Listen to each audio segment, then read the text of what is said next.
Hey, just wanted to remind you guys, this podcast would not have been possible without our friend Josh Green over at Altered Apparel. He can make anything custom for you as far as vinyl decals, posters, coasters, koozies, anything you want your name or logo on, he can do it for you. Just give him a call at 518-361-3621. I repeat, that is 518-361-3621. Josh Green at Altered Apparel. Thank you.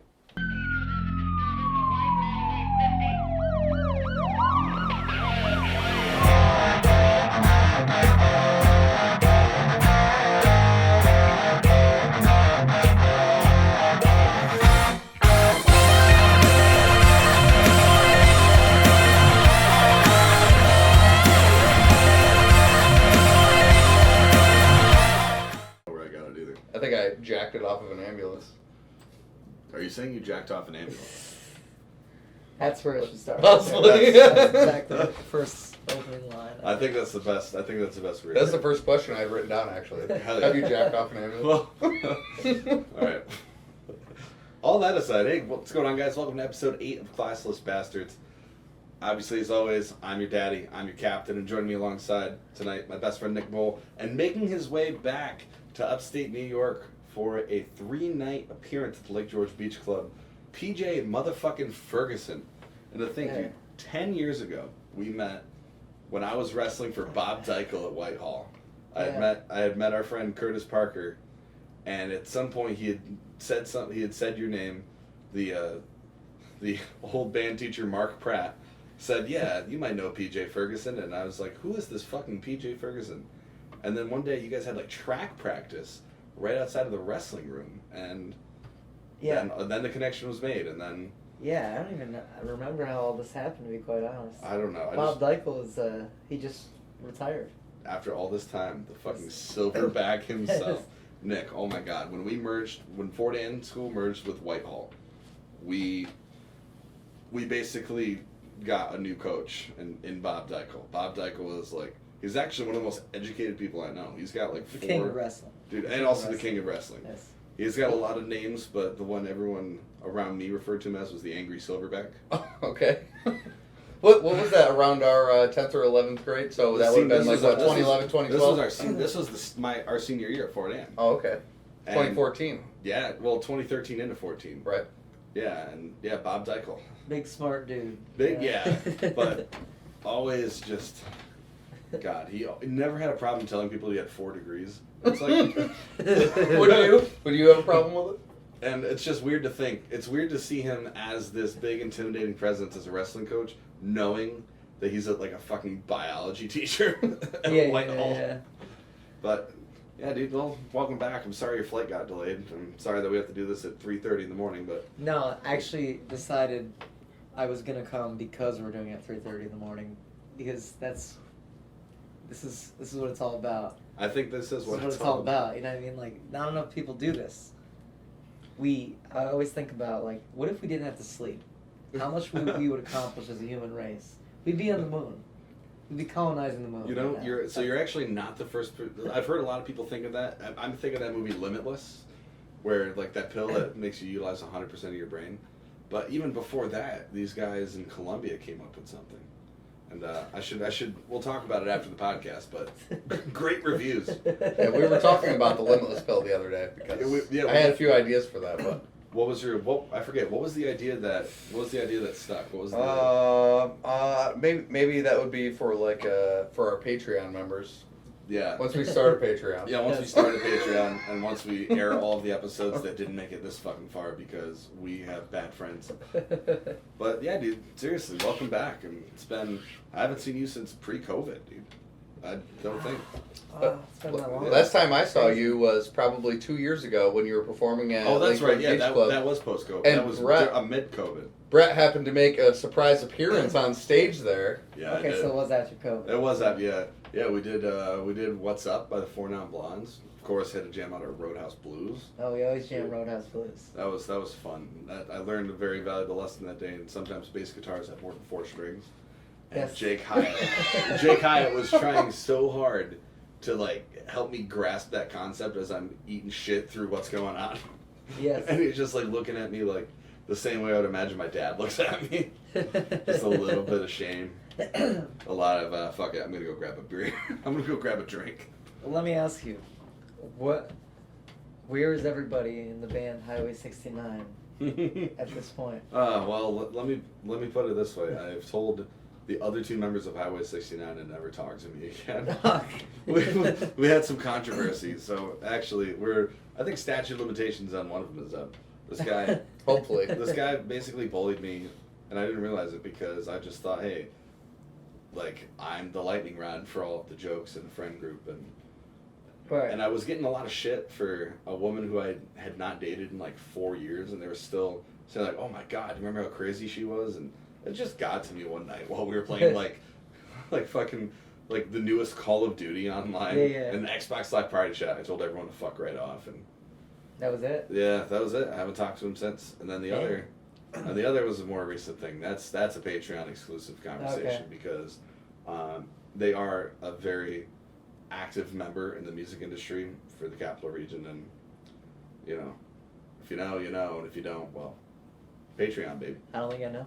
Yeah. Let's find out. Yeah. So to those of you who don't know anything about the PJ Ferguson timeline, you're kind of this enigma from the Washington County area because you kind of Bowied yourself in the sense that you've transformed your image. Your style's maintained pretty sturdy throughout the years, but your image has kind of transformed a lot, and it's normally taking place with the band members you surround yourself with. Like I remember the days of Citizen's Treasure, and before that, like I think when I met you, you were on the tail end of the Dirty Boars. Yeah. And so you've gone through a few bands, man. It's growing pains. It's figuring out what works figuring out for you. yourself, finding yourself. You know, I kind of like the idea though of the whole Bowie thing. I definitely always identified with that because it's tough to just be one thing. Because when I become this one thing, I start to want to become this other thing. You don't want to tie yourself down to that one identity. I think of that scene in Walk Hard, Dewey Cox story, where he's in the great Bob Dylan movie. phase and he's singing about monkeys, you know. Right. My favorite scene from that movie is when he meets the Beatles. Yeah. And he's telling them, yeah, you guys are almost as good as the Monkees. And I love how grossly, at first I thought it was a grossly, like wrongly casted for the Beatles, but after all these years, I think Jack Black, that was Jack Black, right? Jack Black was Paul McCartney. Justin Long was John Lennon. Yeah.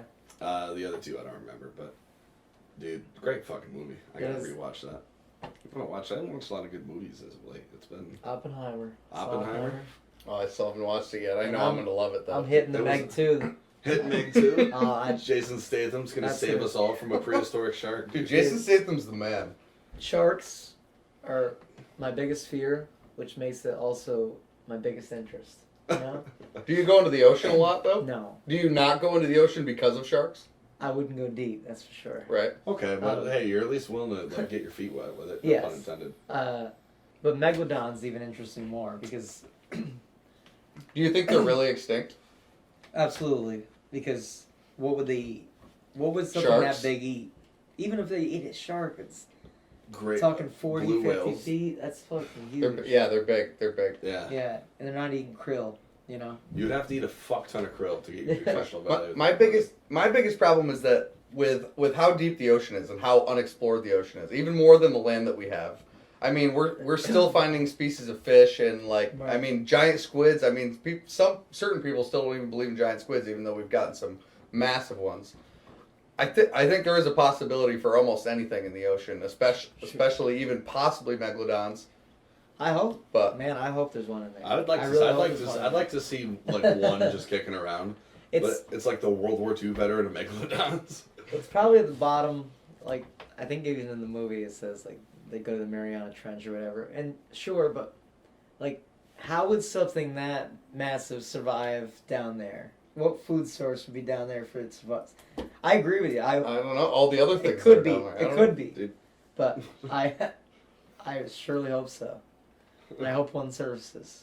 It's just hard. It's just hard to disprove things if you don't have direct evidence against it. You know. or with certain things like that. It definitely makes it hard, man. It definitely makes you like think deeply about.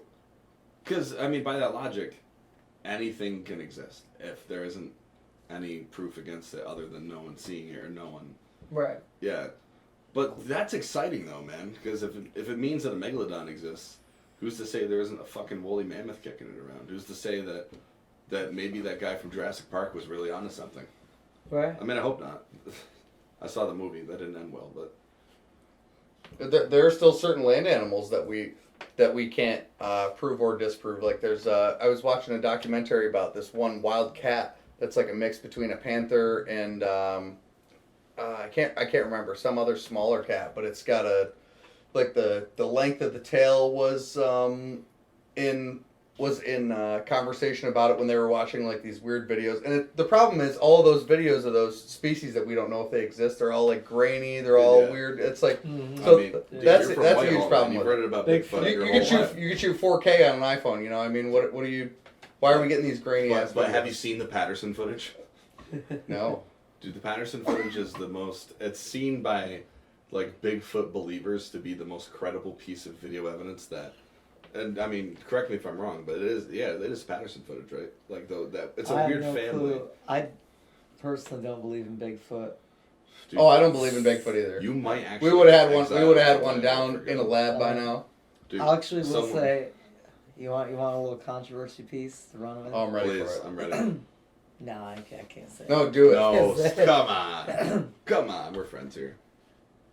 I'll probably say something even worse. Digging right into after. the history of the birthplace of the U.S. Navy. It's Whitehall. It's- If you guys haven't gotten that point by Well, now. that's their claim to fame. If you dig into it a little bit, and I have, trust me. I used to be a reporter for the Whitehall Times. yeah. Yeah. Journalism gang. Yes, I did dig into it. And I will just say it's more likely Bigfoot exists in Whitehall than Whitehall being the birthplace of the U.S. Navy. If you Google it, if you do like a quick Google search, you do get a couple different answers. There are a couple different answers. New York, Vermont. But I believe, I spent a few years on this research, but the state of New York recognizes something else. Versus like a different town than Whitehall. really. But Whitehall is recognized by a certain entity, and that's how they, some entity did Because recognize one entity recognized it, they right. took it and ran with Right, it. right, Is it kind of like how every book is a New York Times best-selling book? right, exactly. Yes. Seems like, well, at least all the ones you hear about. Yeah. We'll say in the history that Benedict Arnold did come up with the idea of the Navy in Whitehall. So I guess you could say that's the birthplace, but also Benedict Arnold did a lot of other things that maybe we shouldn't be I mean, proud yeah. of. I mean, hence the nicknames like someone actually at Peters not too long ago referred to. So this guy got caught in a lie, committing like the act of stolen valor, like lying about his service, and somebody called him a Benedict asshole. Oh, And I I've like that. really been waiting for just the right opportunity to throw that in an insult. Stolen valor is an interesting concept. I can't believe that anybody would walk around with with their claiming that fatigues. they've been in the military and they actually haven't. That's just Dude, is a That's free wild. appetizer That's really it's a pretty sick thing to do. It Yeah, really is. yeah. And it really makes you wonder. Not in a good way. Where, No. not like, No. yeah, sorry to our skateboarding fans. Yes. Go get a job. But it is weird to think. And it is, in one sense, it's like that's, of all of the weirdest things to lie about, like, obviously, yeah, there are benefits to being a veteran on Veterans Day and, like, in the month of November, but, dude, you're getting a free app. You're getting 15% off your meal. Like, Yeah, you're not but getting, at what cost to your soul? I don't even think it's for that. I believe it's probably for they want people to give them attention Oh, and they want thank that them. validation. Yeah, yeah. God, that makes it even worse because at least there's a tangible value to a free appetizer. Dude, those Sure. free boneless wings from Applebee's. I gotta say, Applebee's. Their commercials come on all the time, especially during NFL season. Oh, I believe it. And you notice all the songs they use? You ever notice what songs they use? No. Have you ever like listened No. to what songs? Please fill me in. It's always like Any Way You Want It by Journey. You Shook Me All Night Long, AC/DC. God, if you think of a song, you could probably give me a good Applebee's commercial song right now. All right. What do you Dirty think? Little Secret. No. It's gotta be like a John More Mellencamp. mainstream. Dude, Jack and Diane. Oh yeah, John Mellencamp. Jack and yeah. Diane. Oh yeah. Pink houses. Ain't Yeah. that America? Right. So Tom Petty. Boneless wings Have you are guys back. seen the Applebee's commercial where it's on CNN and Ukraine's getting bombed live, and then they cut to a cutaway of Just at the Applebee's, bottom part and of it the goes, screen. "You know I like my chicken fried." All right, guys, hear me out here. It's the most American Dude. advertisement I've ever seen. As you're watching Bob Shop. Yeah. All right. Dude, that's So I saw this On on a 4th of different. July, I saw dude. this on a different podcast, but where they'll act out like these like method acting improv things. PJ, I want you to sing an Applebee's song, and Nick and I are gonna make a commercial right now for Applebee's. If you've got something. You in mean there. like an Applebee's a It's song like they would use? A song they would use. Yeah. And Nick, you go first. I'll pick up where you leave off. okay. Hit us with something, PJ. All right. I mean, it could be jeez. I'm freezing on you. Like, rock me, mama, like a wagon wheel. Dude, hell yeah. Rock You me, want your mama, two any for way 22. you You can get it for me and you. feel. God, Yeah, I like the jingle idea. I think that might be what they need to like spice up their ad campaign. All right, run it back, PJ. I got one for you. Alright, you're going first this time. Hit me Wait. with something, dude. Hit a different song. Dude. Another song. You're putting him on the spot again. Dude, yeah, Yeah, man. hey, this is what we do here. Hard hitting journalism. Alright. Dude, this is Whitehall Times level shit, baby. Let's go. Oh man. Get you a little warmed up before This you is Sway in the morning right here. I know. I'm trying to think of a. It's got to be really specific. It would be something like, "I love rock and roll." You Yeah, know, like What's it's up, Joan Jett?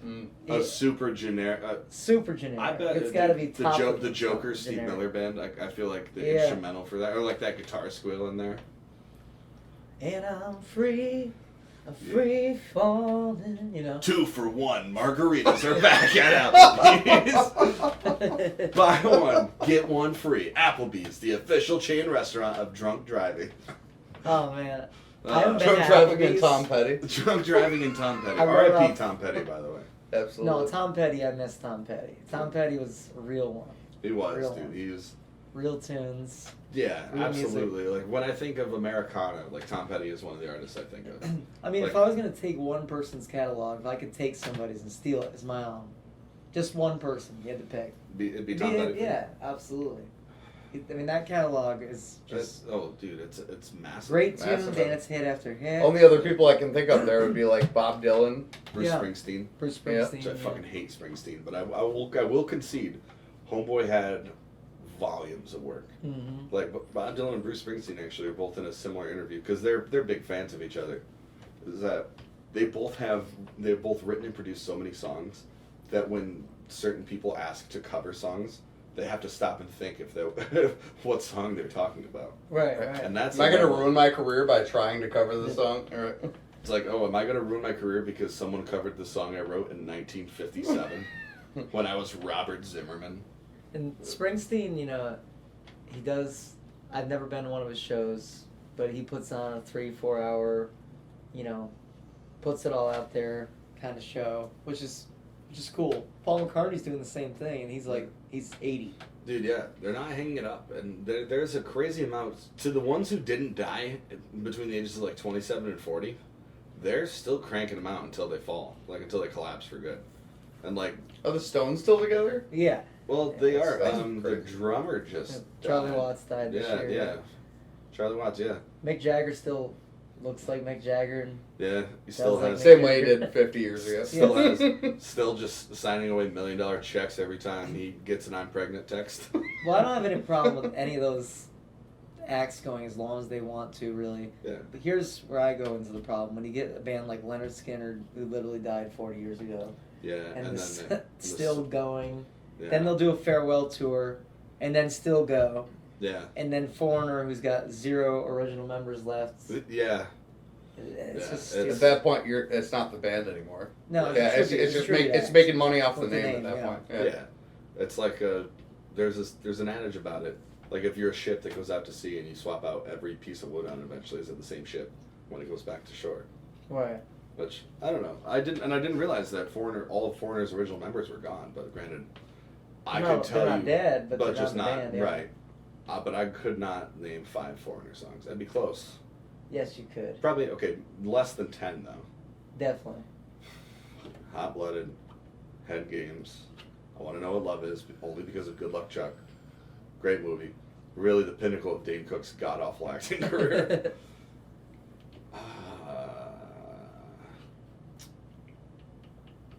I got 3 Foreigner songs right now. You wanna assist? I think you got most of mine. Double you got all Vision? mine. Double Vision, fuck, that's Feels right. like the first time. Yeah, Oh, yeah, it that feels was like on the Guitar first Hero, time, yeah. man. Dude. Cold as Ice. Cold as Ice was the other one I was thinking, okay. Jukebox Hero. Alright, we're at 7. Oh, wow. Yeah. You got 3 more in it? I don't know if Urgent. Yeah, Urgent. That's not my. I think we've named all the important ones. I honestly, that whole stadium rock era there of the '70s, Boston, Foreigner. If you're named A that lot of first it state, blends together Yeah, in that era. I, it's just not personally my thing. It's not that it's all of it's great and the singing is phenomenal. It's really tough stuff to sing, but Yeah. Oh, definitely. It takes a special It's level not of very dedication deep. to vocal. Yeah, It's you're going to not. need a lozenge the next day. none of it's deep, you know. No, it's very, like it was. I don't want to call it a boy band because it's definitely not. But it was very marketable, and that's why it lasted as long as it did. Right. And that's why boy bands have such a limited shelf life, is because they're marketable for a short amount of time. But for me, I liked the little bit, bands a little bit more edge, darkness. Yeah, like you were the a big Doors. yeah. And And you're a big Stone Temple Pilots fan. Stone Temple Pilots, yeah.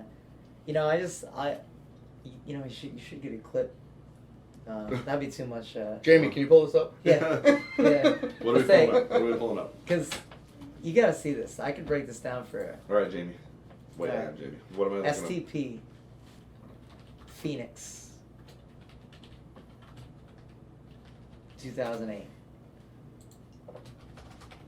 All right, we're officially taking a look at Stone Temple Pilots Phoenix 2008. Got a video. Oh yeah, we don't Put- have put STP. we don't have a speaker. That's the You don't need a speaker actually to see. Well, it would be a lot better with a speaker. Argentina. That's not really I the don't know why same. it's not coming up.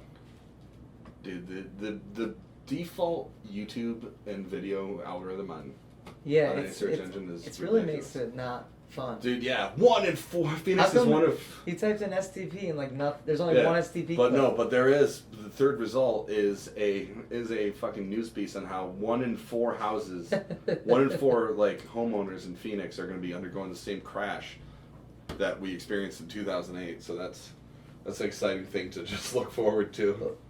Well, But it's on a we'll have more to- we'll have important to look topic. Yeah, considering my No, specific situation, especially. A more important topic. More Back important. to STP in Phoenix. Okay, back 15 years ago.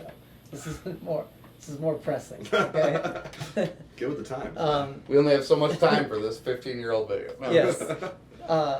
Anyways, Scott Weiland is intoxicated on whatever. He comes out, they start the show, and he's just talking, and he's just like, in the mic, he's like, the truth will come out. Figure it out for yourself. And then the band like looks at each other. Mind He's just gonna blown. keep going, and they look at each other, and they're like, oh, just start playing. And they Yep. start the first song, which is Big Empty, and then Scott just like he's Trying. wavering, and he starts singing, and I can tell he says something. One of his lyrics comes out, and it's very slurred, and the bass player instantly like looks over at the guitar player in there. Checking on him. Yeah, they're like, oh no. So then the best part of the clip is he gets to the chorus, and he's backing up, but he can't stop backing up, and he backs up and he backs all the way up into the drum set Oh my and knocks God. right back into it. It's worth checking out. That's something, dude. I'm definitely down to pull that up. at some point before we all disembark tonight. But man, that's... Why was I talking about this? Oh, yes, Oh. because some bands have a darkness and edge is that... Now, that's sad to see, obviously. But also, he was what made that band interesting. Well, absolutely. Right, you You look know, at like yeah. Ozzy Osbourne and Come on, you got it. You one got more. it. I was trying to get one more though. No, Ozzy was my biggest Iggy thought. Pop. I mean, Jim Morrison was the Jim same way, Morrison, the the Doors. Doors, definitely. To me, I always say Iggy Pop, dude. Iggy Pop, yeah. Iggy Pop, absolutely. dude. Iggy Pop was a scumbag on stage. So I found out he has a massive following in Eastern Europe, Iggy Pop. Yeah. They just thought he was the best. His first tour out in like the former Yugoslavia, he would just take a fucking like a box cutter, just cut himself open on stage, and just like take Oh, droplets wow. of his blood and flick them at people. Yeah. You do that with peanut butter. I think that's a crime now. It is. It's probably a crime. I'm pretty sure it's a crime. We've grown a little bit. All it took was a fucking AIDS epidemic, and all of a sudden people were like, maybe you don't throw your blood at people. maybe not. What is your take on backing tracks? Backing tracks. Bands using backing tracks. Where's your line? I think the line is for live performance. Yeah.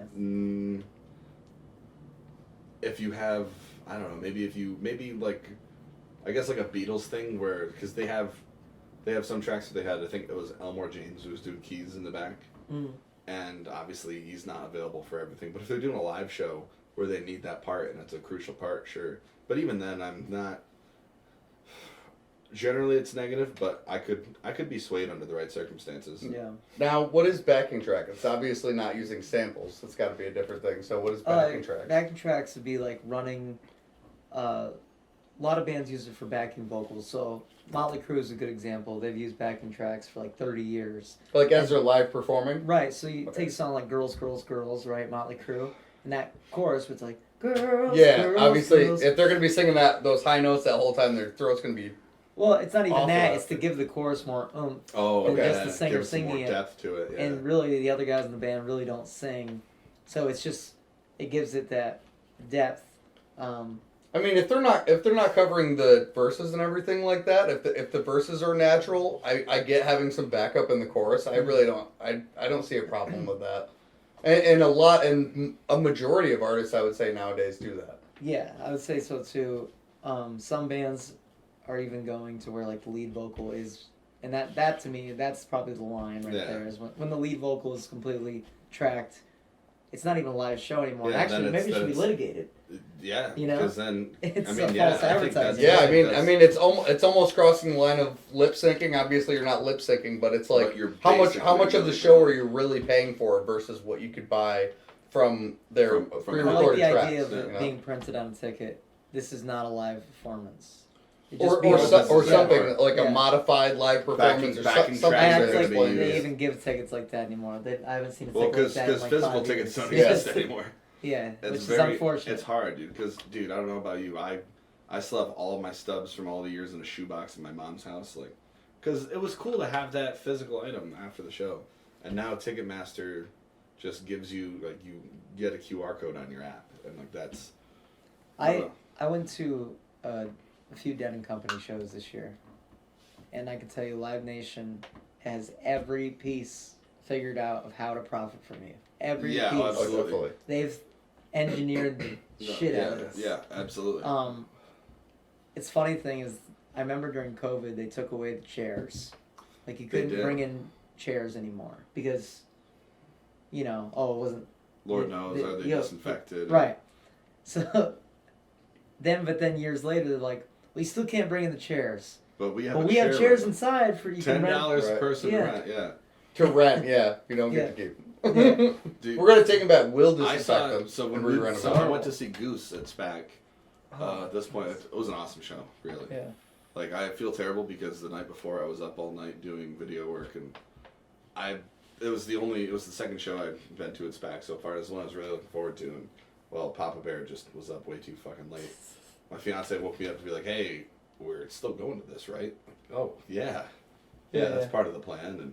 And but yeah, I brought one camping chair because I think we collectively, my fiance and I, only own one camping chair. And I was like, wow, fuck, that blows. I was like, here, babe, take it. She's like, no, they have chair rentals. And all of a sudden, Yeah, all of a sudden, like, that third eye opened, like, wow. LiveNation thought of fucking everything. Yeah. Dude, but we did see a lot of people stealing those shares, and I'm okay with that.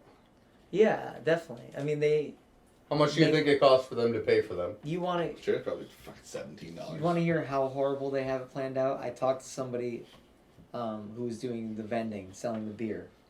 And I noticed it was kind of like soccer mom type women. And so... Hot as fuck. Hot as fuck. I, Dude, dump trucks, man. but no, this has a point because I talked to them and I'm like, do you... because they made it a point, can you tip us? We are volunteers. And I said, what do you mean you're volunteers? Like, and For volunteering, then what do I need to tip you? What am I tipping for? Yeah. No, but they're working because they get to keep 100% of their tips to go towards the local like youth program. Oh, so it's all being donated. So that's a whole other thing. So, however, LiveNation is basically saying, hey, we're going to bring this concert. It's going to bring 20,000 people to you. You're going to have to work it for free, and we're going to profit off your labor because we're going to get the money off the beer sales. But hey, you'll get the chance we're not gonna touch to make a your local tips. charity. Yeah. I mean, is it like community That's- service that criminals are doing? No, it's like moms, what they're trying to do for like the baseball program, the youth.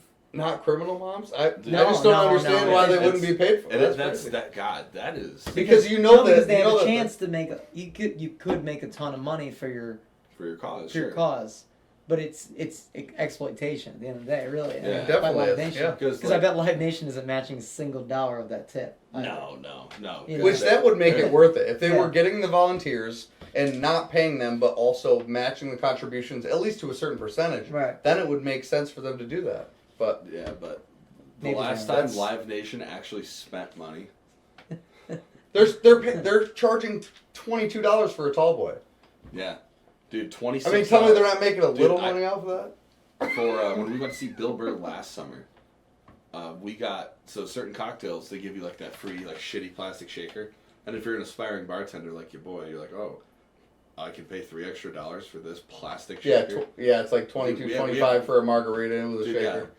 For myself to get double makers and ginger ale, and for my fiance to get a margarita and a shaker, $48. Yeah, I was gonna say $50. I was Yeah, like, it's God, not- it's like I felt bad because obviously, especially being in this industry, I try to tip well when I get drinks, but it's like, I do not want to give any more fucking money. And the truth is, the bands that are working in the LiveNation circuit, as you will, they get paid very well. Very well. The bands are well taken care of. And you know what LiveNation Which is serves? great. As the bad guy. So Yeah. that can happen. So You know? do you think this is like a by design marketing program? Look up Irving Azoff.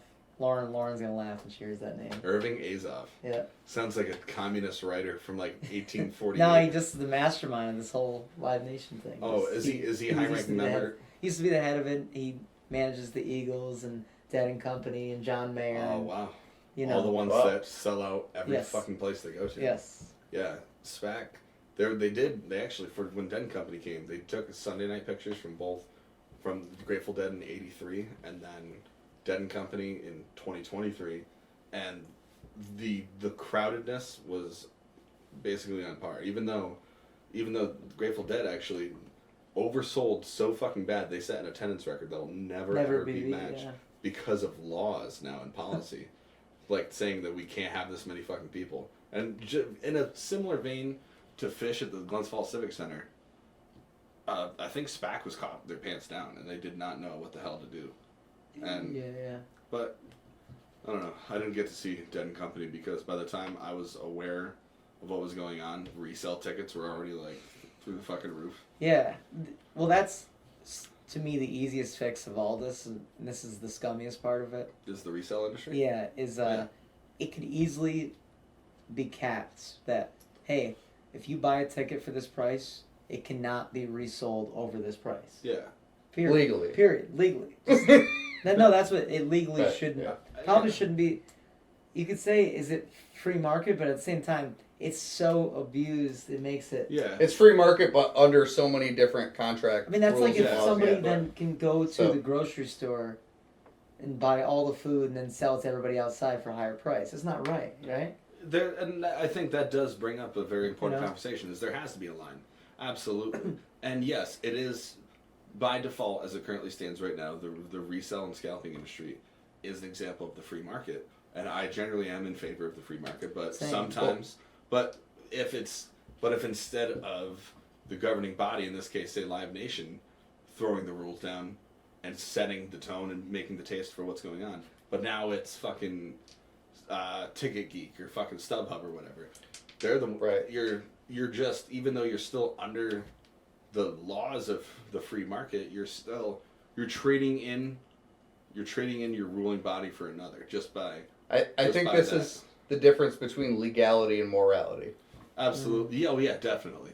Like Because morally a good person wouldn't necessarily buy out everything and then charge 50% more for it and do that. I mean, do the markup. Yeah. so if it's still legal, then that needs to be something that has to be dealt with legislatively. But if it's obviously morality, not everybody's going to follow problem is that. there's such a monopoly Oh, yeah. to LiveNation that that also just has to be broken up from when you talk about when's the last time a good monopoly's been broken up?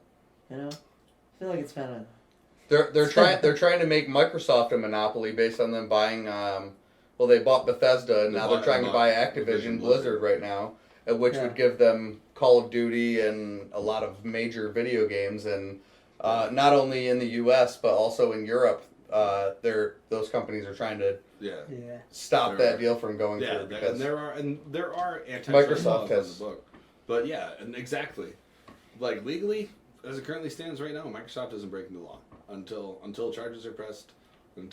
Unless they say that they're breaking the law. Unless they say it depends on who's deciding it. That's a huge thing to do with it. Oh, absolutely. Amazon's got to be getting close too. Well, I mean, you have Alibaba, now you got Temu. I mean, obviously Temu's not at all competing, but Alibaba is a huge competitor with Amazon. Okay. Well, where are they based out of?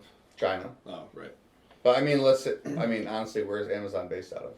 Amazon has headquarters all over the U.S., but where are the products coming from? Where's the product coming from? Well, although technically, yes, all over, but it's China. Our biggest trading partner as of last week, I believe, is Mexico right now. Not even China anymore. Yeah. Wow. Because our trade with China over the last year has dropped about 25%.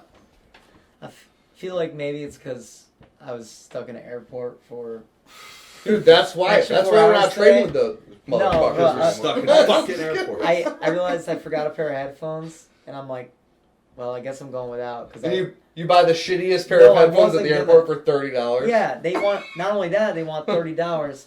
And then it's who an the aux fuck port, let too. this happen where we have to buy a fucking separate thing to put the headphone in the Right, because you don't have an aux port. You got to get a dongle. If you have an iPhone, I'm guessing, It didn't used to be like that.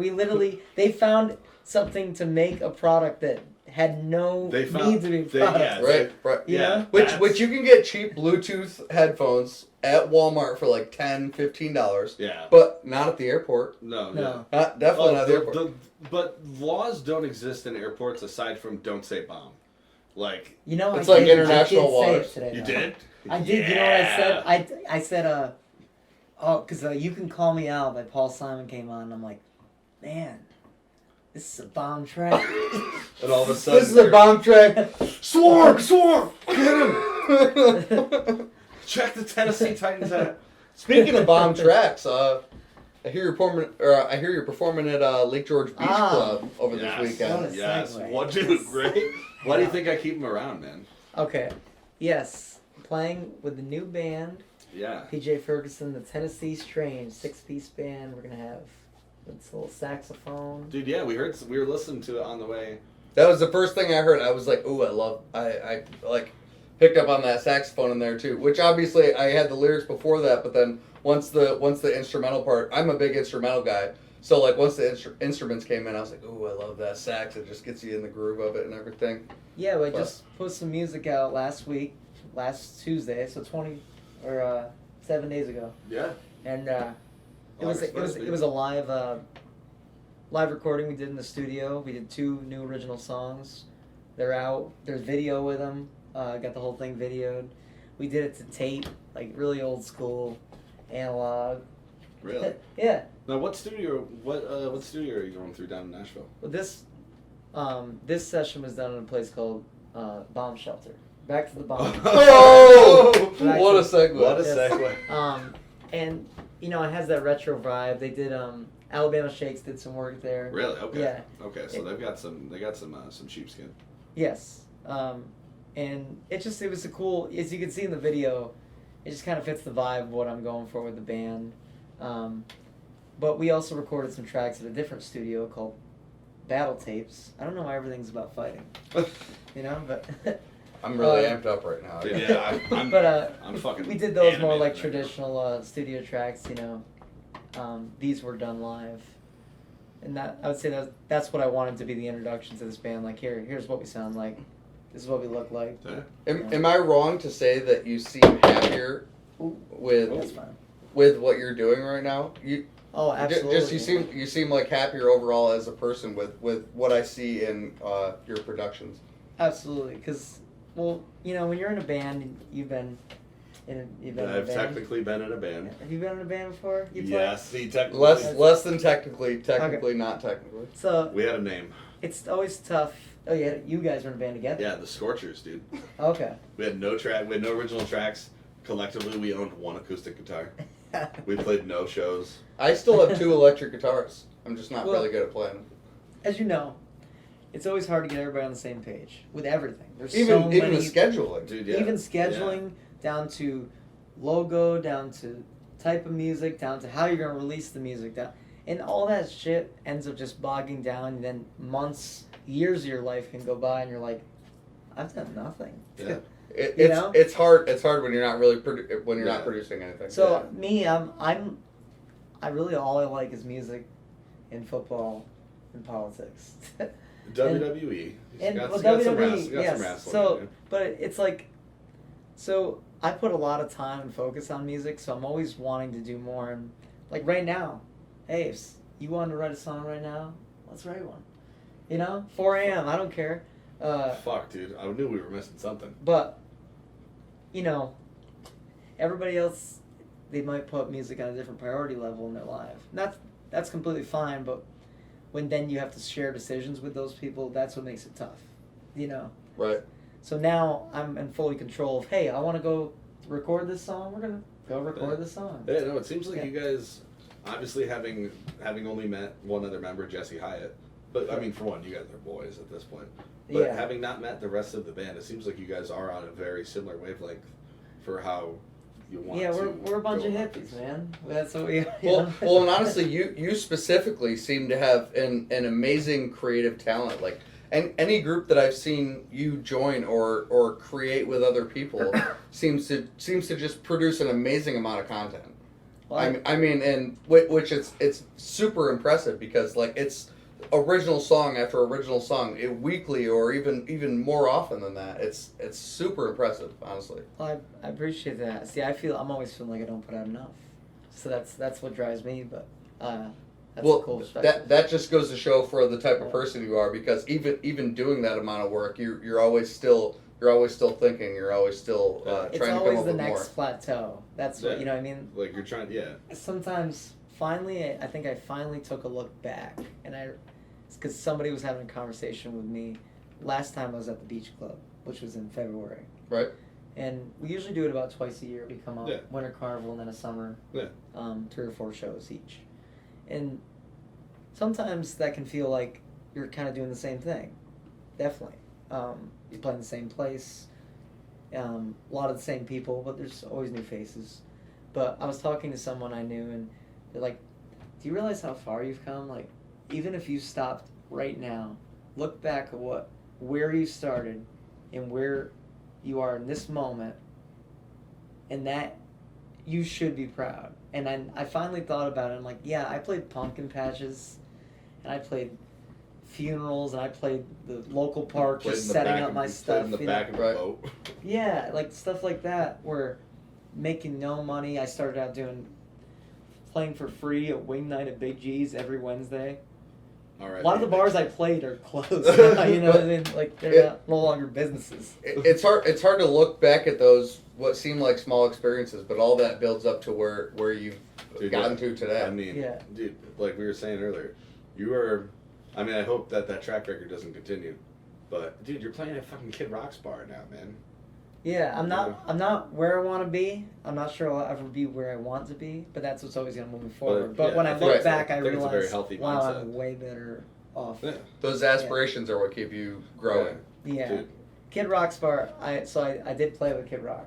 What? Yeah. That's fucking there was, awesome. I don't know if you saw that photo. We saw you guys play with John Daly, and that. Well, really... John Daly is I will say, hands down. I've met John Daly now a few times. That is the coolest dude. Real deal. I don't care. That. He loves it. He loves his Tito's. He loves his Marb Lights. He loves his Diet Coke. He sings "Knocking on Heaven's Door." Yeah. And this George Strait song. I can't think of it off the top of my head. George Strait. Shit. But I could see him doing a really good Friends in Low Places. I bet. I'm sure he has. He's just super nice too. He just loves music, and what a legend, you know. Right, just a down to earth person. Yeah. Like, it doesn't have to be overly nice or anything like that, but down to earth people are so easy to get along with. Yeah. Because you know right where they're coming from, good or bad, which is fantastic. Yeah, you don't have to spend a lot of that like mental strength trying to get a read on somebody. Yeah, especially with John Daly. Like, having never met him, I would assume a lot of it is what you see is exactly what the hell you're getting. Mm-hmm. Like, he's brash. He knows what he's good at. Well, I will say the same about Kid Rock. Really? Okay. Okay, and I would. Well, it seems like that. I mean, he bought all those cases of Bud Light and shot him with an MP5 or something like that. I mean, though in a different way. That. Man, that's a complicated one. It's just regardless of his beliefs or whether you agree with him or not, he's going to be a straight up guy with you. Yeah, you never have to guess. He is who he is in song, right? You never met a motherfucker quite like me. Yep. Cocky motherfucker, motherfucker. Yeah. He's actually Samuel L. Jackson.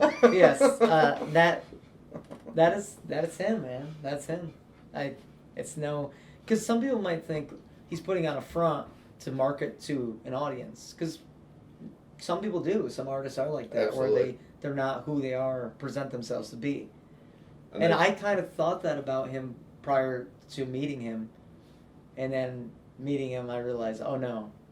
He's that abrasive. He is that motherfucker. You know? I mean, and it makes sense. Like, all of these albums and why his music sounds the way it does, and the lyrics he writes, That makes it better, though, doesn't it? Yeah, I think it does. It definitely makes it more authentic, makes you feel better about.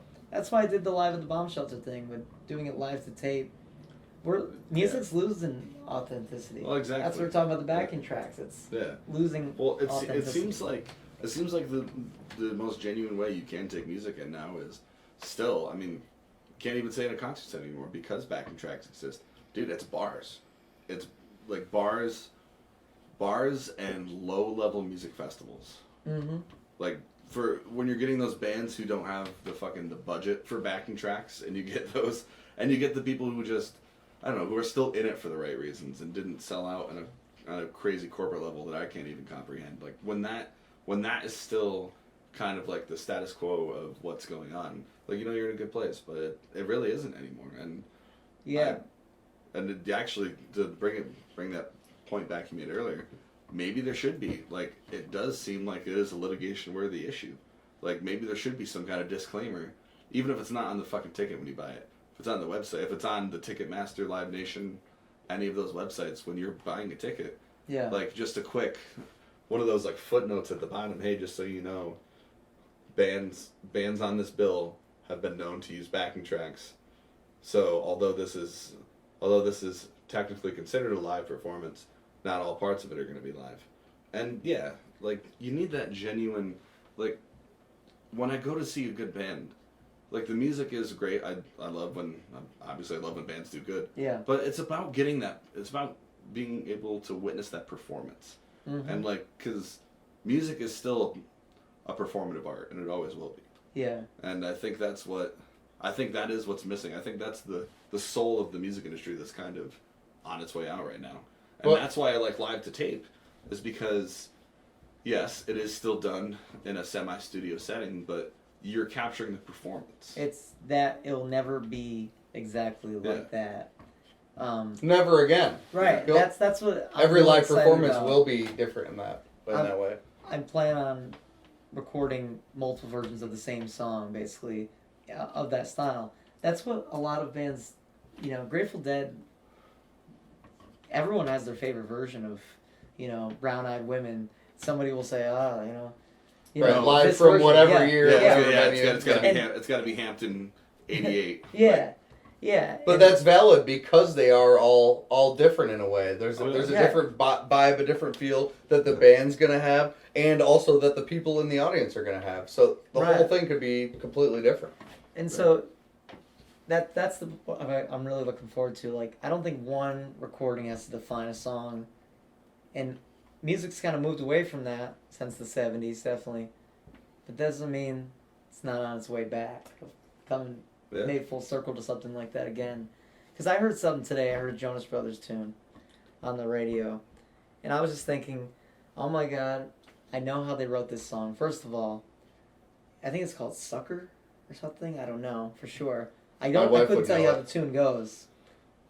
Yeah. I forgot it 5 minutes later. My wife would know. Oh, yeah. I was bopping to it because it's definitely catchy. It's a but that's what a radio hit is. It's But something. you can tell they wrote it with thinking like, this is gonna be a bop, man. Money. Yeah, Yep. money. They probably said money. Dude, Like, they just "Yeah, kept chanting money. Yeah. Plus they're putting on like Where, tribal like- war paint.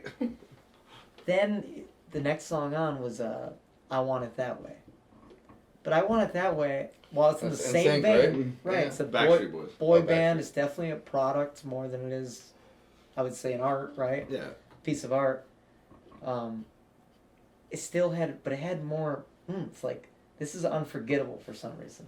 Well, I also Yeah. think part of that is to do with like those songs were coming out when we were younger and we were still like developing. There Yeah. was less music like that in that time. Yeah. Right. Probably. Like That there had was a there huge was amount. That's there's a very good Backstreet point. Boys, there's NSYNC. Before that there was New Kids on the Block, and like I think for one summer there was 98 degrees. Like I couldn't. And How if I about had to think of this? another I'm boy curious, Brad. band. Tell me. What new bands right now are exciting you? Exciting me, I will say I hopped on the Goose Train pretty late. I had seen them at Neptune's, the Neptune's fucking condominium Holiday Inn Express. Have you stayed there yet? Not yet. I don't have $10,000 kicking around. Daddy's got a wedding ahead of me. But I saw them at Neptune's in 2000. I think it was 2018, playing the after party for 80K Fest, and as these 17, 18-year-old kids from Connecticut, and It's cool. and I thought then I was like, hey, these kids ain't bad, and then they just fucking blew up, and just back in November they played with Trey Anastasio from Fish at the Civic Center, and then seeing That'll them, give you some cred. and then Yeah. seeing them sell out SPAC, or if not pretty close.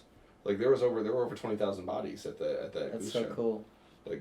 So they are definitely, technically not new, but new to me. No, I it's love I would I love their stuff. definitely they're still up and coming. Oh, dude, yeah, Yeah. and if they can have the longevity that Fish has had, I think they're gonna, when Fish finally hangs it up, they're gonna become the face of Jam, and I'm okay with that. They got a good sound going. They're a lively bunch. If you want to back to Irving Azoff for one moment, if I may. Please go ahead. When I was at the Dead & Co shows, I noticed something immediately that's evident. There's no way in hell LiveNation is going to give up that. There's not going to... Yeah.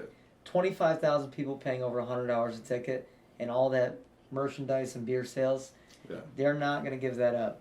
I don't care if Bob Weir never wants to play again. He dies on he- So stage. do they have a deal with Live Nation? Is that what you're saying? What I'm saying is, yeah, so Irving Azoff manages Dead & Company. Okay. So what I believe is going to happen, you give it about 5 years, and I love Bob, don't get me wrong, but he is... Does he have 5 years in Does him? he have... No. But he's not. But he's not an idiot, and he knows where the it's not straight up that. money's gonna come from. Yeah, they're gonna wait up. They're gonna wait basically for Bob or Mickey to either retire or die, as you do when you get into your 80s and Yeah. 90s. That That's happens. about Yeah. all, Okay, that's so about all you next- have left. Next 5, 10, 15 years, and then you're gonna see, and I believe that this is getting into conspiracy territory here. Hell yeah. But I believe that number one, Dead & Company was crafted by Irving Azoff to get John Mayer's career back on track. Yeah. And Okay. he did. He did kind of disappear for a while. Right. He had that Like controversial Playboy interview, right? And there was all that. He was dating this girl and dating this girl and dating this girl. Didn't he date Taylor Swift once upon a time? Yeah, and there was He that. had he had his moments. Would you say that's your favorite conspiracy theory? Yes, I think so, because it's not finished yet.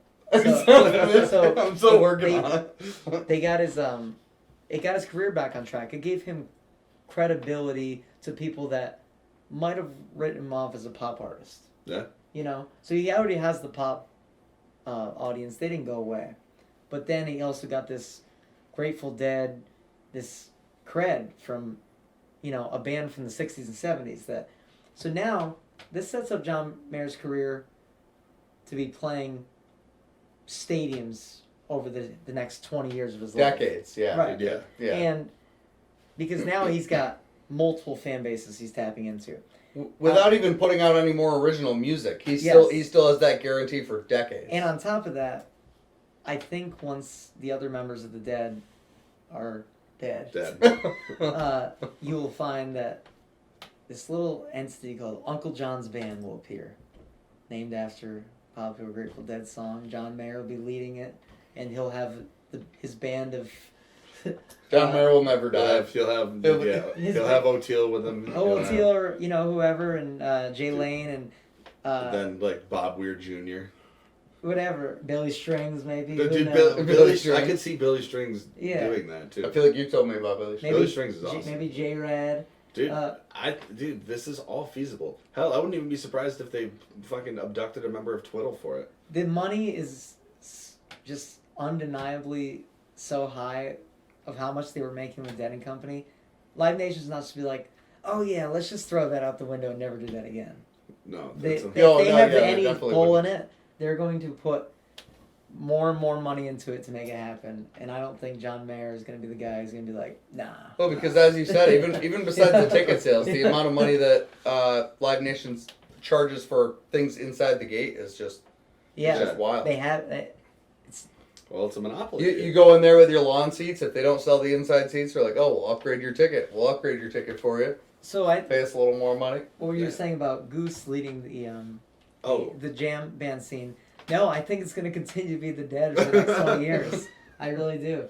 But there's going to be with 0 members left. Yeah, it's Of the real I'd say Dead. It seems like the next generation's been picking it up. I don't have a problem with it. I say this like it's a problem. It's not a problem. John Mayer actually is. Well, dude, he's a great guitar undeniable. player. Dude, John Mayer Trio is some of my favorite music of all time. Yeah. Before he did become the pop artist, and before he was telling women like, "I want to see your butthole." Real words from women who have slept with him. I want to see your butthole. Did he not see it while he was sleeping with them? No, I think he said it while they were actively sleeping with each other, but before they were sleeping. You know? Oh, well, I mean, you could get a little peek. You get a peek at it. But yeah, and I think in the short term, absolutely, like the whole bad PR is good PR philosophy was definitely, like, he was the front of every social media. He was popping up in feeds no one asked him to be in, and I think it was just kind of, as terrible as it is, I think that whole Playboy article really did kind of begin to pave the way to John Mayer, like basically being the new Jerry. Yeah. No. And I never thought in my life John Mayer, Playboy magazine, and Grateful Dead would be a Mad Lib put together. I'm wearing this Playboy shirt. I was going to ask you about that, and actually I wanted to ask you about the necklace. I thought you were going to be on the cover of the next magazine. It looks they still do the magazine? I thought they. I would hope so. I don't know. I only read the articles anyway. But. Yeah. Oh, of course. Dude, just hardcore journalism. Good. Yeah, if your picture was in there, I wouldn't even know. Good information for investing and stuff. Dude, absolutely. They told me about GameStop and AMC before anyone else. Dude, the information hit me so hard I actually came.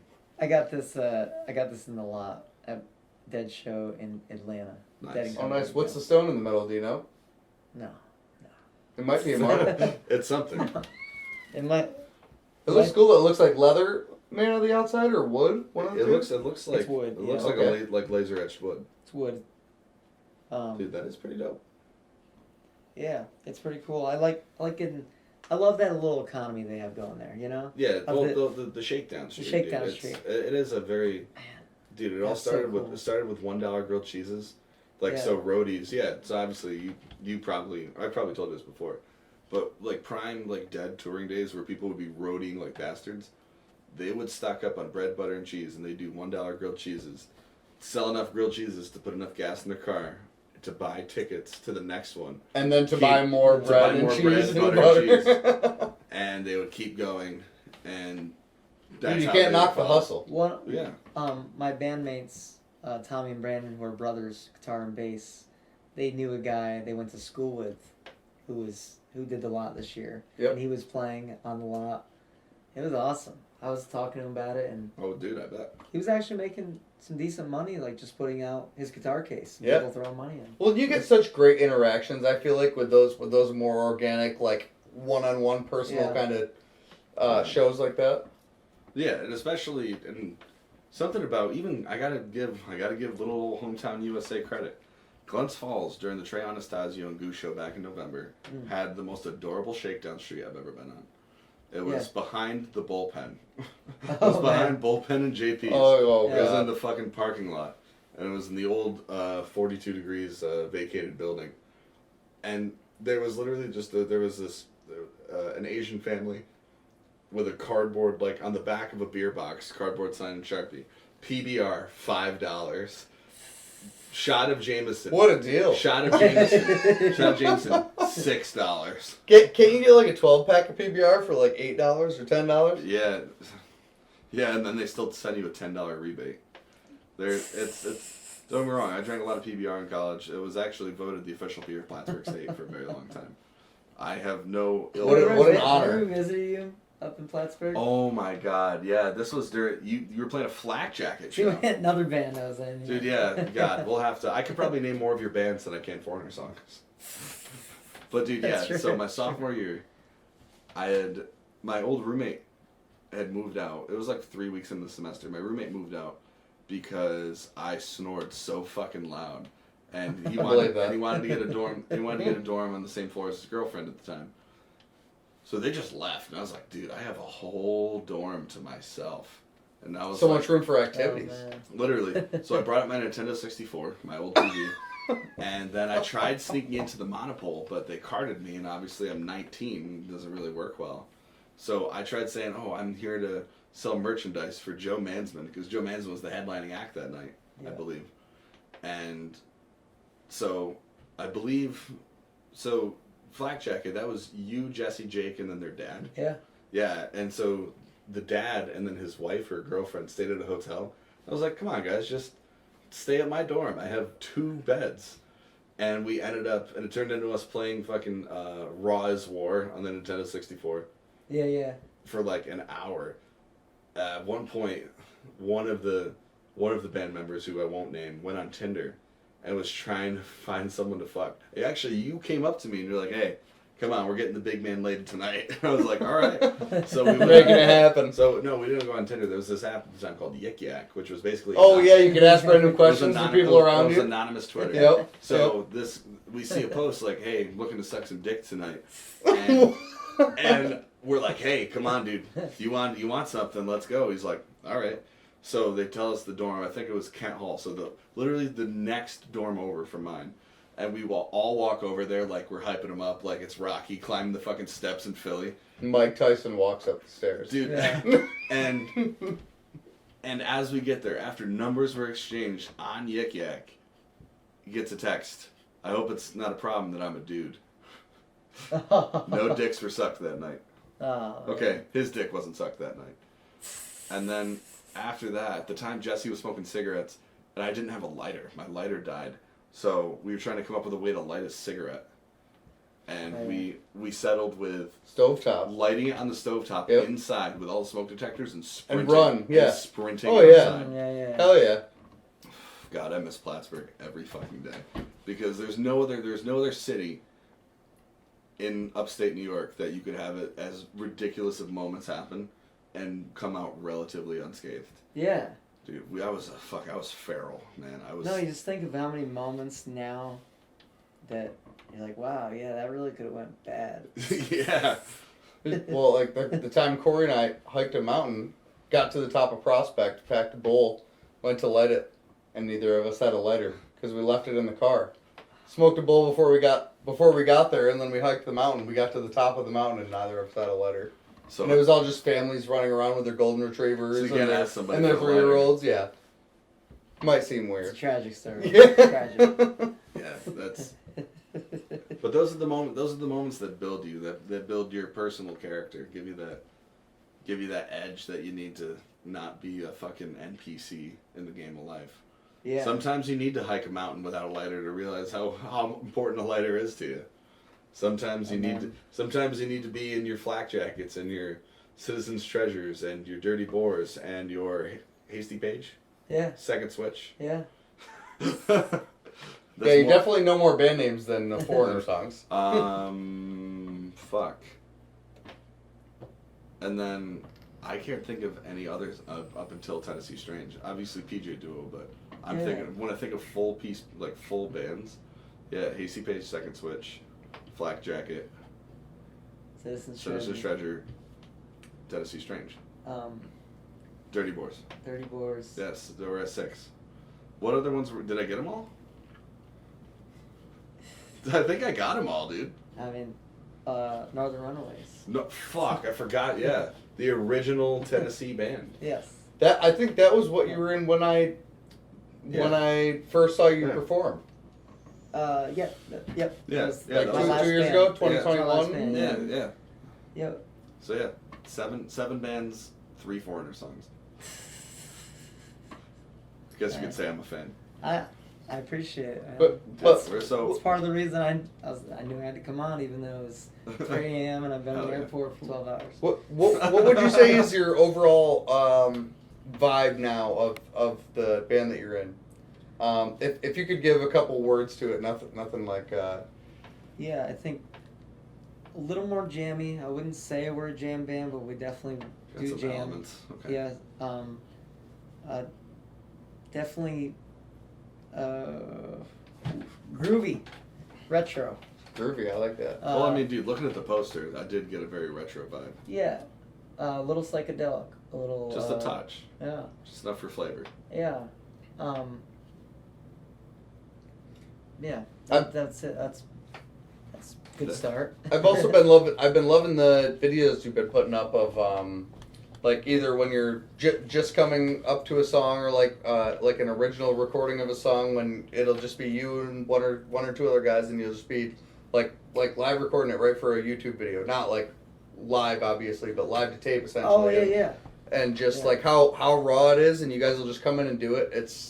That's beautiful to me, where it's not like overly produced or anything like that. I think that those are honestly some of my favorite recordings I've ever done because the song is so new in that moment.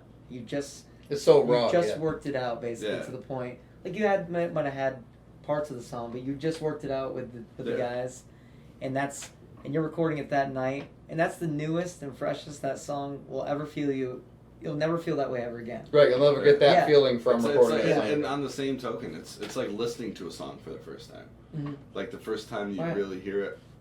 Because now, dude, if I hear Mr. Brightside again, I might- Did you like my answer? Oh, Did you, yeah, Did you read yeah. that? That was my answer to one of your questions. actually. Mr. Brightside was part of it because obviously, like, I mean, part of it. You guys are paid musicians too, but you have some hustle in you. Yeah. And I believe the going rate was $20 to request a song, $100 You know- $100 to get on stage. Do you know what for these shows? Do you know what a request will cost? Can I make a suggestion? 125. 50. Well, it's $100. $100 Yes, a because request. they're not really taking requests. But Yeah. if you want, But really if you something, wanna get give your us money where your mouth $100, is. Yes. If you want to make Yeah. us each another $16 Yes. to throw in the tank or to put toward Exactly. new Bluetooth headphones at an airport, like hell yeah, we got 'Cause you. I'm coming in. What's really exciting about these shows, I've never done before. I've literally almost played 2,000 shows in the past 11 years of my life. That sounds pretty accurate. I don't have the official count, but I know it's somewhere between 1,000 and 2,000, and definitely over 15. Right? And I've never done this. We're doing a whole run of shows here, and every night's going to be a different set list. No repeat songs. That I'm in really itself, excited about that. Yeah. that in itself is impressive. super impressive. I mean, Originals, covers. Now, how many songs are you doing in a night? Would you say? About 40. That's a lot. Yeah. That's quite a bit. It's still a bar gig, So we're you gotta on keep it stage fresh, for man. 3.5 hours straight, and that's about 40 songs. And over the course Less. of 3 or 4 nights, you're doing it. Is that what it is? About the course of 3 or It's 4 about nights, you're doing. 120 songs. That's Yeah. Yeah.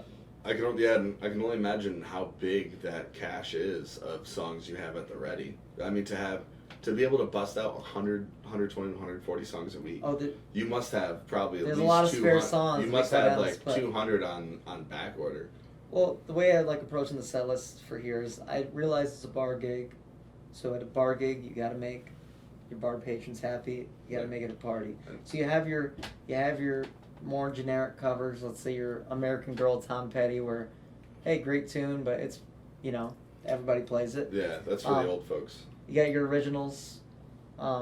Obviously, you have to have in there, and then you have your covers that you might just want to play. That may or may not be known by everybody, but definitely known by 50% of the crowd. It's almost for you more than it is for them. But Oh. but it's also it's still a crowd pleaser. It still gets people going. Right. But you feel so good about it. You're like I almost feel like I have to play. Well, this. sometimes what's going to please the crowd best, I feel like, is being yourself and what makes you feel good, and then they'll feel that energy of you Right. feeling good. You put more of your energy Yeah. into those songs that you enjoy more. Like Life During Wartime by Talking Heads is Dude, a good example. Great fucking song. I love jamming that one, and we jammed that one pretty hard. And I wouldn't say it's a universally known song; it's a very well-known song. But I'd say especially Yeah. around here, Right. because a lot of people who are big into jam around here tend to be like really into Talking Heads, especially Yeah. like the whole Stop Making Sense album. yeah, oh, it's great. It's a great fucking album. One of my favorites. But yeah, I'm looking forward to taking that on as a challenge. So if somebody wants to request something, it really needs to be worth it. You think about it, $20. If we got 10 requests for $20, that's $200 total. It's with the 6-piece band is They're only $35 a pop. $35 to take 10 songs out of the set and put 10 songs that you necessarily might not have wanted to play. Right. Not really worth it at the end of the day. Yeah. No. So you're saying if I came up and I wanted WAP by Cardi B, I could do it for 100. And I Although, have You could do it for I've never heard your WAP, I but I think I have heard your My Neck, My Back. My Oh! Dude, Oh my so God. okay, Yeah. I don't know where if this album still even exists. It does exist. It's just The Putnam Place album, the one you did. I don't remember if it was, but it was a live PJ duo album. yeah, it's just live coverage. Yeah, but for one, they started off. They did a Keep Your Hands to Yourself, Georgia Satellites into Life During Wartime. Yes. Fucking banger. I don't know where that album I is now. had to but take it off Spotify because I was having to pay $120 a year to keep it up. Fuck that. And I was like, that one album? Yeah, because it's all covers and you got to pay the yearly license. Wow. Yeah. And I'm not making that money in streaming. Is it on? Is it on? So is it available I might on put any it back platform? up. Actually, I think it's on my Bandcamp. Hell yeah. Yeah. Dude, the building block of any band. Dude. Yeah, I mean I have it on my computer still, but probably the only public place is Bandcamp. Now, is that a website? I'm not familiar with Bandcamp. Yeah, it's really indie site where you get to keep most of your earnings as compared to streaming, where streaming they give you like .000 Right. per stream, It's like yeah. Yeah, I think 1 penny per stream or less. No, not even. Not even a close, penny. It's not even a half a penny. It's 70%. It's 70% of on Spotify. It's 70% of half a cent per stream. Is that like less than? Yeah, that's not. So a lot. that's like Yeah. so like That's so it maths out to like every like 300 views is like $1. So I mean, So it's like a third of a cent. about 70% of half, yeah, about a third. That's crazy. I will say, the reason we're also doing that is in Nashville we play for tips. Our base pay is so low. We rely on tips, and we actually somehow, miraculously, 9 times out of 10, it works out great. But you do have to hustle, and play requests, and make every single person happy, playing some songs you don't want to play, and all this. And it's a great living because it's Part of the gig, though. Yeah, it's part of the gig. So when we come up here, we don't need to do that. Yeah. Yeah. So This is it seems just like, obviously, aside from playing the gig, and I remember you telling me how great the beach club's been to you, and but it seems like it's a vacation with gigs built in. Yeah. People are more appreciative just for the music, whereas I probably in Nashville, I haven't been down there, but I would assume that it's more like, it's like excellence expected. Yeah, and it's a party, and I love it. The highlight of most of my days is going to work. You know, that's just, not a lot of people can say that. That's true. Yeah. But I also do want to move past that because I don't want to be doing the covers acts forever, and it's so making that you have transition. so much original music. Yeah, I do want to make that transition. This is part of the piece too, with the beach club thing, and not focusing as much as on request and doing the different sets is starting to make these moves. Of trying to appeal to find an audience that latches onto that kind of thing. Yeah. So. Does Joe Kelly still? I remember when the last time I saw him, Joe Kelly, wherever you are out there, man, hope you're doing all right. He is my favorite government official of all time. But I remember he had said, I think he had said for every Dead song that you guys covered, you'd give $20 to Jerry's Kids. And I was like, wait a minute, I don't think that's the same Jerry. I don't think Jerry's Kids need the money, do they? I don't think so either. I would hope. I don't know. But I don't even know who Jerry is. Jerry Garcia. Oh, gotcha. but I don't know if this is said. Grateful Dead. Grateful Dead. I don't he know was if this is he was the guy. I was almost gonna say Santana, or not Santana. What the fuck? Not whoever sings Santeria. Sublime. Yeah, I was gonna say Sublime. There's for a some connection reason. there. They covered Scarlet Begonias. There's a connection that everything's connected. They say that in the United States that no two people are more than like 6 degrees of separation. Yeah, I do believe that. Yeah. We're all related to Genghis Khan, probably. I mean, at least a third of us. So one of us. Oh, a half a percent. I got something interesting that happened today. Oh God. I'd really like to hear your opinion on. I saw Amish people getting off the plane today. Those must be Mennonites. You don't want my opinion. No, so actually, obviously you dude being from Whitehall, y'all, were you there? When did they colonize Whitehall? They were definitely there. They were there for a while. Yeah. But so there's 2 types of Amish that I know of.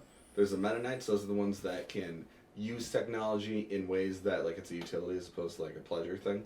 So some of them drive trucks, some of them fly planes, a lot of them have cell phones. Who makes that distinction? This is bullshit. But I mean, they probably talk about it. They probably have, because they're so self-governing that they probably have like some kind of open forum discussion on it and say, okay, trucks, yes, we can move things. Okay, cell phones, we can call, reach out to people when we need to. I'm just saying, who makes the distinction between necessity and a want or a pleasure or Well. Them, yeah, they probably talk. Isn't about that convenient though? Right. Well, but yeah, it is convenient. It makes them pretty. But this is also a group of people whose beliefs, for the longest time, prevented them from using anything that resembled technology, and that's where Mennonites kind of took over, and like the old order still exists, and that's what they call it, it's the old order, and they don't do their candles. They're churning butter by hand. They're actual Amish people. Those are the fucking Jebediahs of the world.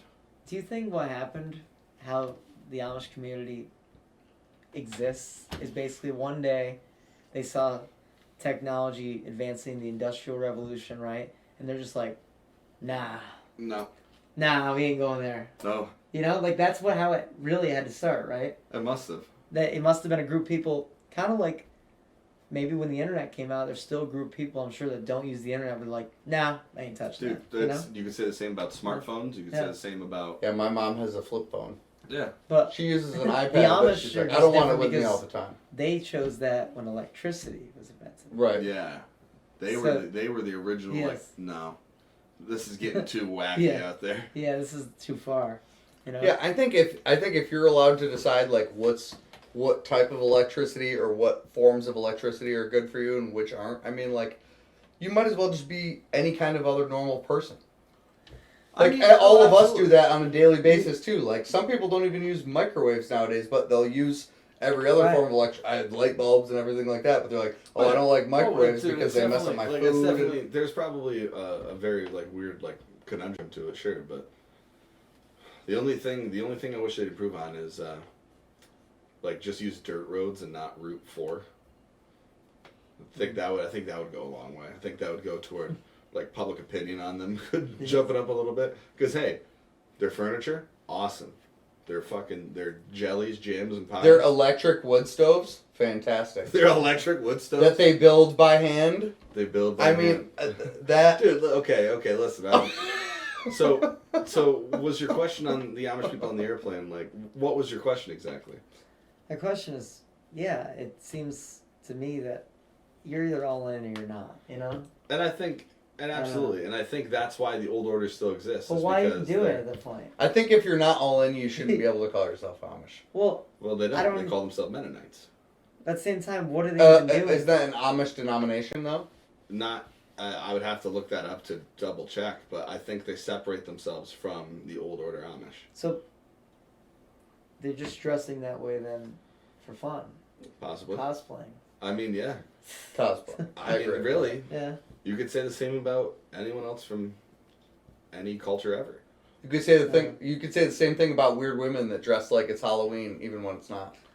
No, they just say that Mercury's in reverse Capricorn or something. Mercury's in retrograde, so right, I'm going to use wings. Question I'm gonna for each of you. Question, all right. What is the fastest way to solve the climate crisis? All right. One solution. We start feeding Africa in an efficient manner and hope that they produce 10 million geniuses. I have a little bit more of a developed.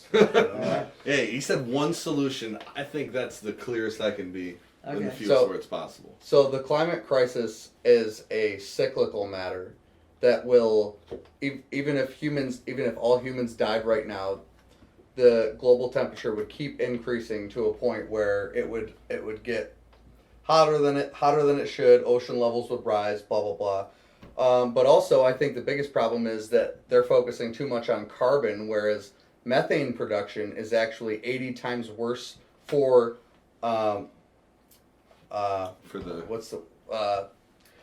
the sun refraction, the sun comes in too much and greenhouse effect. Greenhouse effect. Methane is 80 times worse as a greenhouse effect than carbon emissions are, or carbon emissions are. So they're trying to cut down carbon. They're trying to make every country zero carbon emissions, whereas China's building a new coal plant once every week or once every 2 weeks.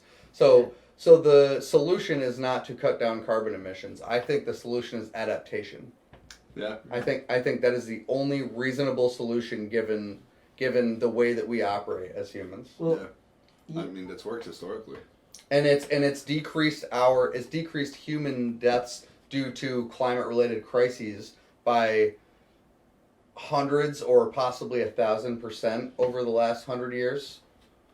I mean, yeah, but 100 years ago, do you think that anything related to climate change was even a topic of conversation? No, but we also didn't have the resources to mitigate those deaths.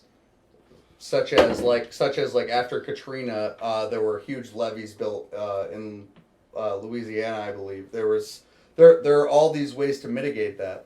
There are more people dying now from cold related deaths like hypothermia than there are from people dying from heat related deaths, even though the global temperature is increasing. There are more people dying from the cold than heat. There's too many people. No, there's not too many people. Our population is decreasing. We're on a population really decreasing? Yes, our population is decreasing because every Western country is below the repopulation rate.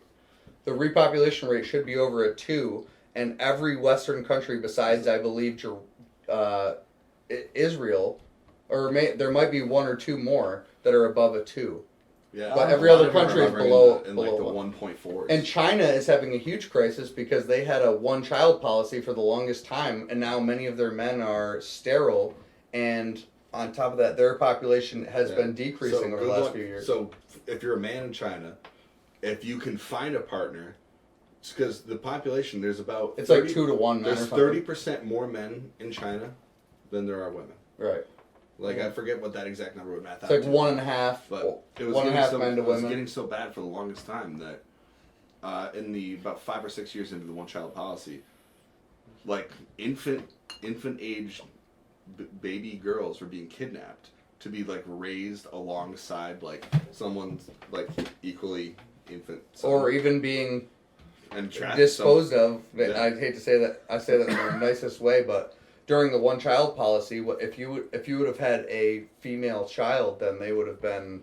It was very heinous. unfavorable. I It's feel very I've been heinous. enlightened a little bit. I did not realize the traffic or the population was decreasing a little. Well, yeah, and I think Population and is essentially plateaued where we're at, yeah. It seems- and it's going Well, I and think- It seems started well, to I like think a lot of everything it- is just so fucking crowded and lines for everything. Traffic. All right, I get that. I completely agree with that. Shit, man, you got me. We need more gas stations. I agree. We need more gas stations. We need more. We Everybody's- need more throughways, and we need at least one more gas station clerk at 7-Eleven between the hours of 10 p.m. and 6 You a.m. know, I think you fixed the traffic issue. We just decided as society, you know what? Rather than everything being everyone going to work at 9 a.m. and leaving at 5 p.m., why don't we have 24 hours in the day? Use Schedule them. everybody like an hour Use separate. them. Like stagger. Like, Yeah. Because it's getting ridiculous that these times are just But do you work 9 to 5? no. Neither do I, and neither does Brett. No, I'm. None of us No. are contributors. To Yeah, this we're not. problem. We're not. We're not. No. helping. We're helping the problem. Right. We're not. Yeah, But I'm sure you've sat in that traffic for whatever reason Yeah, before. absolutely. And I go to work at people around people 4, who do that 4 every p.m. day.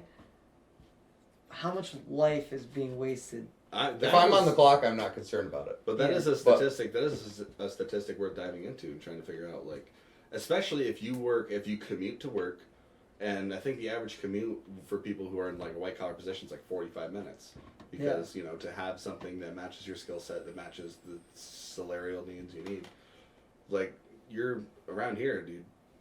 I do video production, like when I'm not bartending. Let's be real. Yeah. I drive to Glenmont for most of my shit, Yeah. and like. Or God forbid, like someone from my past is a fucking computer programmer, drives from Clifton Park to Latham, and like that alone, That's that's nothing. that's It's less than I commute to work. and I know of at least one person who was commuting from Hudson Falls to Latham. Like, it's a real. So when you add up those hours, think about how much time is spent just commuting, Yeah. and I don't know. Well, luckily, remote work's become huge. I mean, It's a lot on of a people that were downturn working again. office jobs are only working an average of 3 days a week, in the office. Right. Mm-hmm. And I think the biggest thing when work from home first started, I think for a lot of people, it was a saving grace because, you know, when the lockdowns first started in March of 2020, or February 20, whichever, I think for a lot of people who were making those commutes, they're like, wow, I actually can, you know, fucking reintroduce myself to my family, and I can have time. And they're like, oh, I fucking remember when I leave them here. Plus, you look at the facts like the huge wage inflation that happened during that time because there were people that were getting paid way more than they were getting paid to work. They were getting paid way more to stay home than they were getting paid to go to work. Yeah, so then after that, once that ended, people saw more value in themselves, for right or for wrong. That's arguable either way. But people were seeing that, so there was a huge wage inflation, which has made minimum wage, not federally, but minimum wage locally, increase drastically over that time. Yeah. And then And that's why you see the increased raise in cost of all goods cost now. of living, yeah. Yeah, cost of As a living. whole. I realized that I took us into the political realm conversation Dude, here. what did I say? What did I say before we started? I said, this is the one. This is the one we do it. I will say, you asked me why did I decide to move to Nashville, and you know, big catalyst. I always wanted to move to Nashville. There was a lot of personal things going on in my life where it worked out. And it's the Music City, dude. But COVID and New York's policies I've never had Draconian. Yeah, government never had as much control in my life until that point, you know? You never even like felt it at all. Yeah. Right, until I mean, then. I'm And sure- that was never even a topic in your brain. Like, you could go about your day to day. Yeah, and just seeing how easily we gave up things and how everybody just played along. I'm still disappointed. Trust me, we're. You're preaching to the choir here. Yeah. Yeah.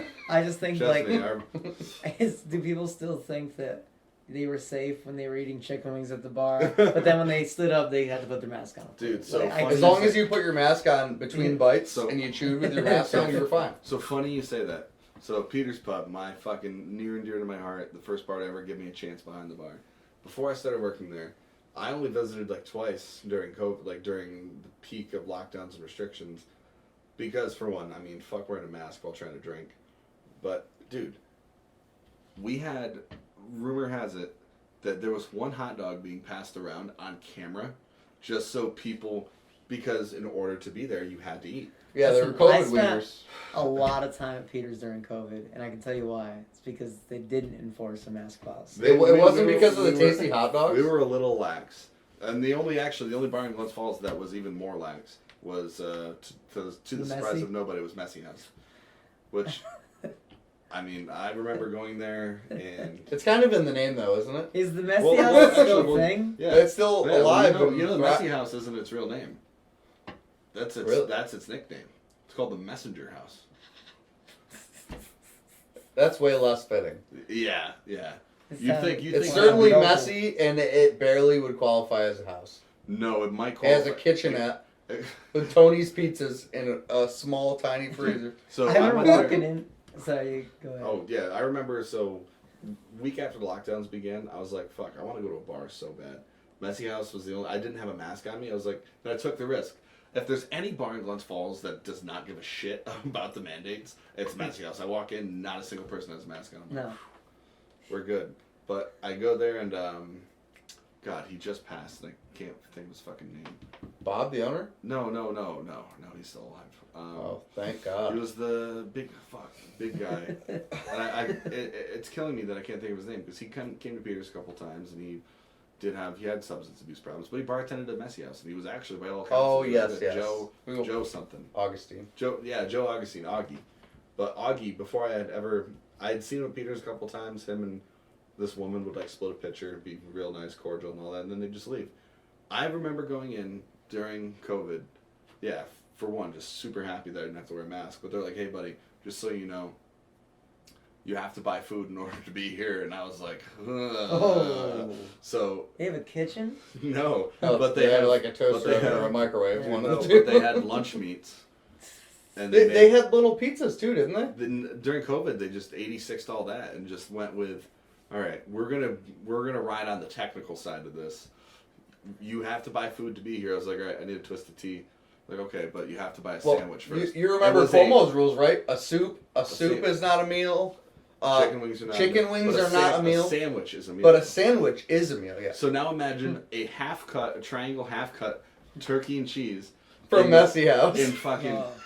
in wrapped in cellophane. And I said, Augie, listen, dude, give me the worst, smallest one you have because I'm not eating it. He's like, oh, you don't have to eat it. You just have to buy it. I'm like, how much is it? He's like, it's $1.75. I'm like, fuck you. But small That's in a- the grand scheme of things. You know how much a Cumby Yeah. sandwich is? Like Of the Yeah. same variety? $6 now. I was gonna say at least But double. But Cumberland Farms isn't a regional chain anymore. They got bought out by a European-based convenience store called, I think the parent company is EG. EG America is obviously the American version. But so your Messy House story. I walked into the Messy House. I've been there a few times, more times than I should admit to. And the first time I walked in there, I just see the fucking grounds, the floor inside is covered with leaves. Like, there's leaves everywhere. I'm like, where the fuck did they rake inside or something? Like, where's the tree coming from? Like, why is there leaves everywhere in here? How did this happen? You know? No one knows. I don't know. Like, that was the first thing, and then I thought, oh, that's why it's called the Messy House. Because it's messy as shit. I've been into one bar in Albany that I was invited to by these girls I was Ubering around, and they were like, "Oh, well, why don't you come to this bar with us?" I was like, "Oh, I'm working or whatever, blah blah." I didn't get any calls by the time I got to where we were dropping them off, so I was like, "I could turn Uber off. I could come in with you girls for a little bit. You know, we'll see what happens."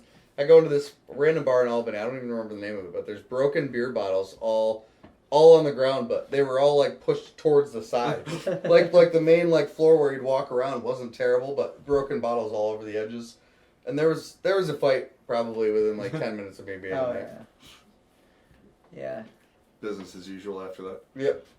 Well, Man. Well, that's a story for another day, actually. should, As close to business as usual as your life allowed you at that point. I should probably be getting to bed after all this. Dude, God, it's 5:04. Holy Yeah. shit. Well, all right, man. Just I stare that. hate to be the stare bitch my, to end stare, this. stare my, Well, no, Dude, no, this you're is not being a already bitch at so- all. But why don't just you so you know. you Yeah. give us some plug your shit. plug. man. Yeah. All right. PJ Ferguson, the Tennessee Strange are playing at the Lake George Beach Club August 10th through the 13th. Actually, on the 13th, we're doing a PJ Duo show. The reunion. Yeah. Oh, yeah. Yeah. Getting the band back together. All different sets, no repeat songs over all the shows. All the shows start at 9 p.m. It's free to get in. Come check this shit out. Fuck yeah. Hell yeah, man. And and original music out now. How about, Streaming. how about your YouTube, Yeah, Twitter, those are all- Facebook? Yeah, we're on YouTube, Spotify. Actually, just go to pjtnstrange.com. We'll make sure we put a nice link at the bottom. Well, at least not a link. Maybe a link. Maybe we get bougie with it, but just so you guys can read it. I know reading isn't our fan base's strong suit, but that's okay because I love them. They're great to me. I'm way worse to them. You know, I was just talking with my girlfriend Lauren about in Whitehall that if somebody actually read the book, we would probably pick on them. They'd ask you what all the words meant on the inside. We'd be like, that person's a reader. Like God. like that's What a loser. Yeah. Dude, dropping the hard What a R like loser. that on him. What a reads loser books trying anymore? to be smart and improve be their smart. lives and be think about things in an intelligent way. Dude, do you even chew grizzly wintergreen long cut? That's what the popular kids do. That's the problem with kids. We're all ripping vapes and zins. There's no more chew around. Yeah. Well, PJ, appreciate you coming by, man.